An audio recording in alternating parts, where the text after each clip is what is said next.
Good evening सगळ्यांना नमस्कार. मी Parth. 2020ची exam मी दिली होती आणि 2021च्या बॅचचा IPS आहे मी. आता सध्या ओडिशा काडरमध्ये माझं पोस्टिंग आहे.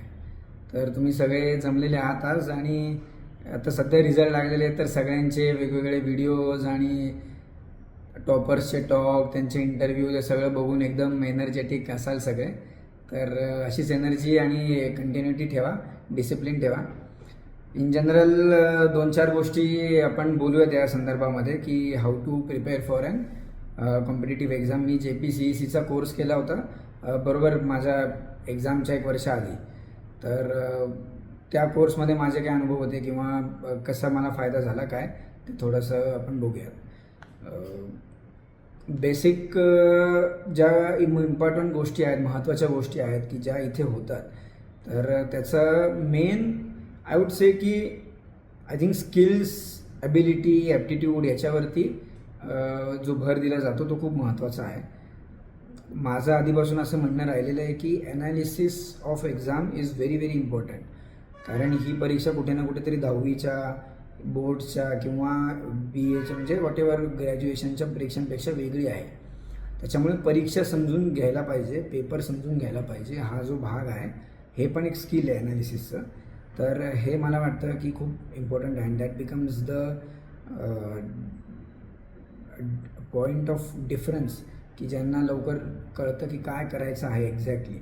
तर फॉर दॅट आय थिंक कोचिंगचा सगळ्यात जास्त उपयोग रॅदर दॅन कंटेंट प्रोसिजरवरती होतो आणि इथे हा जास्त फायदा आहे. परीक्षा, पेपर, रिसोर्सेस, विषय या सगळ्यांचा अभ्यास कसा करायचा. ॲक्च्युली आमचे ओरिएंटेशन सेशन्स व्हायचे आणि I think those sessions are the most important sessions. कारण तिकडे आपल्याला कळतं की कुठल्या विषयाचा अभ्यास आपण करतो आहे, कशा पद्धतीने केला पाहिजे, त्याच्यावर कशामध्ये भर द्यायचा आहे आणि what are we exactly going to do to get good marks. तर I think orientation sessions have to be extremely good. You have to be present, you have to be very very much sincere. आणि जो कोणी घेईल, ताई, दादा, whatever, sir, madam, जे कोणी घेतील त्यांना खूप प्रश्न विचारा आणि इट विल बिकम इम्पॉर्टंट आणि माइलस्टोन. कारण तिथनं पुढे अभ्यास कसा करायचं ठरतं. कधीच असं करू नका की मी पुस्तक घेतलं रँडम, काय स्पेक्ट्रम, लक्ष्मीकांत आणि वाचायला सुरुवात केली. नेहमी का वाचायचं आहे, काय नक्की त्याच्यातनं आपल्याला पाहिजे, that is important. So I think orientation sessions are very important. त्याच्याने एक आपल्याला विजन मिळते, एक दृष्टी मिळते की बाबा असा असा अभ्यास करायचा आहे आणि हे आपल्याला एक्झॅक्टली त्याच्यातून पाहिजे आणि मार्क्स मिळवायचे, परीक्षा पास व्हायची, हे आमचं एम आहे आत्ता. मग अजून काही गोष्टी मला वाटतं की या सगळ्यांमध्ये करता करता रायटिंग प्रॅक्टिस, रेग्युलर ज्या टेस्ट आहेत त्या टेस्ट नियमित तुम्ही टेस्ट देता, त्याची नियमित तपासणी होते. मग त्याचे काय मार्क्स येतील, कोणीतरी येतं आणि त्याच्यावरती डिस्कशन घेतं किंवा पिअर लर्निंग आहे, हे खूप इम्पॉर्टंट आहे. बऱ्याच वेळा आपल्याला सुरुवातीला काय असं वाटतं की ठीक आहे, मी आत्तापर्यंत खूप भारी भारी केलेलं आहे, तर मग ही पण परीक्षा तशीच असेल, थोडासा जास्त अभ्यास करावा लागेल. तर मग लिहिण्याची काय गरज आहे, लिहिणं बघू, आधी अभ्यास करून घेऊ. तर आय थिंक हे खूपच सुसायडल थॉट आहे की जिथे तुम्ही आपण आपल्या हाताने आपल्या पायावरती दगड मारून घेतो आहे. थोडासा अभ्यास झाला, एक बेस झाला, त्याच्यानंतर रायटिंग प्रॅक्टिस केली पाहिजे. कारण शेवटी जाऊन लिहायचं आहे. आपण किती अभ्यास केला आहे हे आपल्या लिखाणातनंच दिसलं पाहिजे.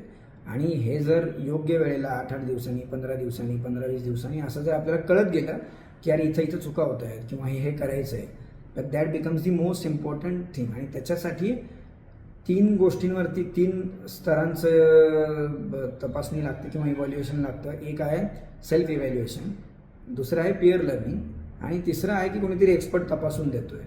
या तिन्ही गोष्टी मला वाटते की इथे आपण करू शकतो. या क्लोज्ड एन्व्हायरमेंट आहे JPCECमध्ये, त्याच्यामुळे मे बी खूप मोठ्या तत्वावर नाही आहे की रँडम फेसलेस सिस्टीम नाही आहे. तर तुम्हाला माहिती आहे की बाबा कोण पेपर तपासतं आहे, आसपास कोण बसतं आहे, कोणाला कसल्या विषयातलं कोणाला जास्त माहिती आहे किंवा कोणाला जास्त चांगले मार्क येत आहेत, मग त्याचं बघून शिकणं, हे ह्या गोष्टी खूप महत्त्वाच्या आहेत. म्हणजे कंटेंट हा एक भाग आहे, पण ह्या ज्या गोष्टी आहेत ह्या खूप दुर्लक्षित होतात आणि ह्या लोकांना 2, 3, 4 वर्ष गेल्यानंतर कळतं. तर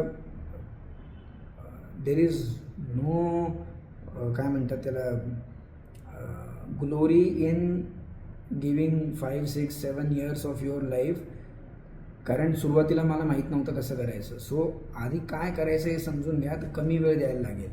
आणि हे खूप महत्त्वाचं आहे. कोणालाही विचारा, first attempt is the best attempt किंवा first years are the best years. So याचं कारण असं आहे की इतका वेळ सस्टेन राहणं खूप अवघड आहे. आणि त्याच्यामुळे तुमचं जी बेस्ट एफर्ट्स आहेत, बेस्ट एनर्जी जी आत्ता येणार आहे, तर ती बेस्ट वेमध्ये आपण दिली पाहिजे. Hard work, smart work in correct direction. So ती करेक्ट डिरेक्शन काय आहे हे समजून घेणं महत्त्वाचं आहे. त्याच्यासाठी हे जास्त इम्पॉर्टंट आहे की ओरिएंटेशन आहे, कसं चेक करायचं, काय वाचायचं आहे, काय रिसोर्सेस आहेत. मग येतं सगळं वाचणं आणि नोट्स काढणं, हा शेवटचा भाग आहे.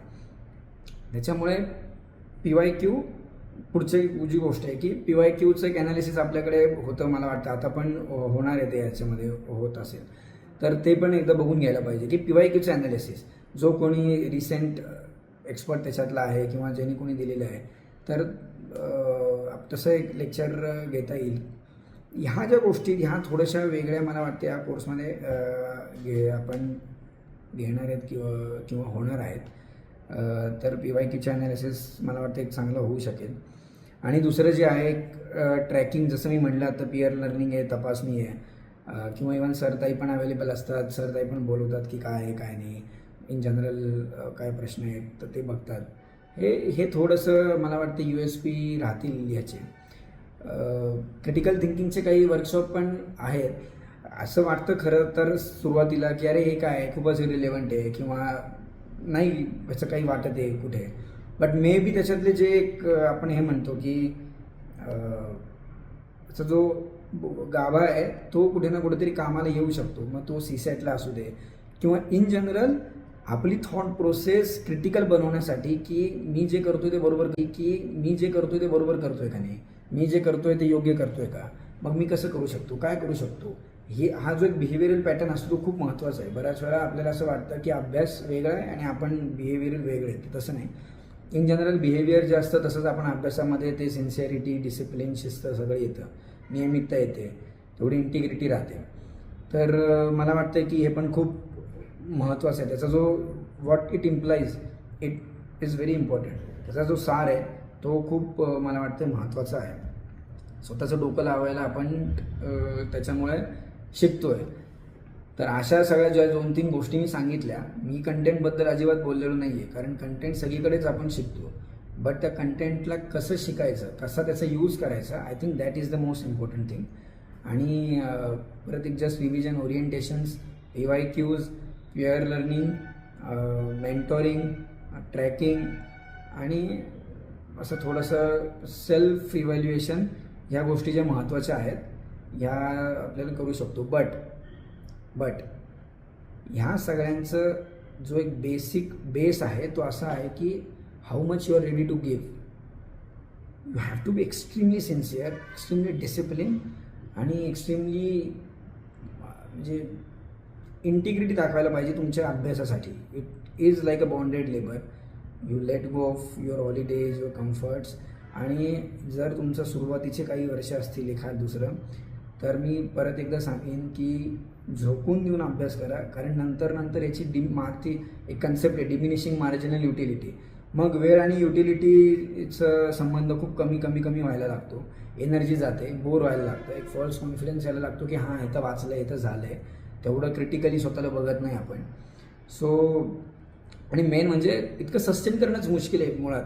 खूप कमी लोक आहेत. आपण बघतो की खूप जणांचं आहे असं, इट्स गुड थिंग की खूप अटेम्प्टनंतर पण सिलेक्शन झालं आहे.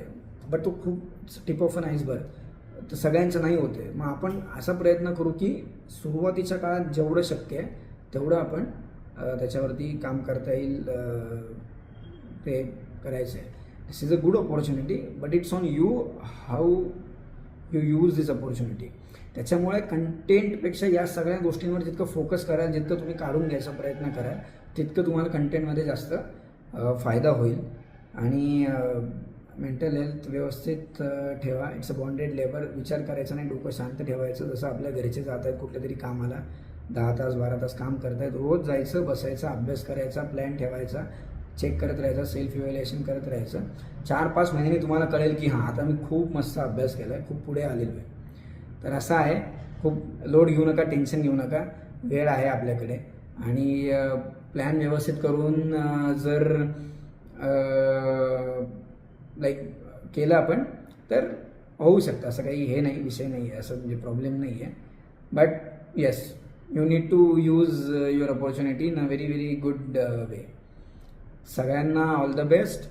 आणि नक्की जर म्हणजे नंतर परत कधी संधी मिळाली तर आपण नक्की परत बोलूयात, कोणाचा काही व्हॉटेवर प्रश्न असतील तर. सगळ्यांना all the very very best आणि भेटूयात नंतर कधीतरी. थँक्यू.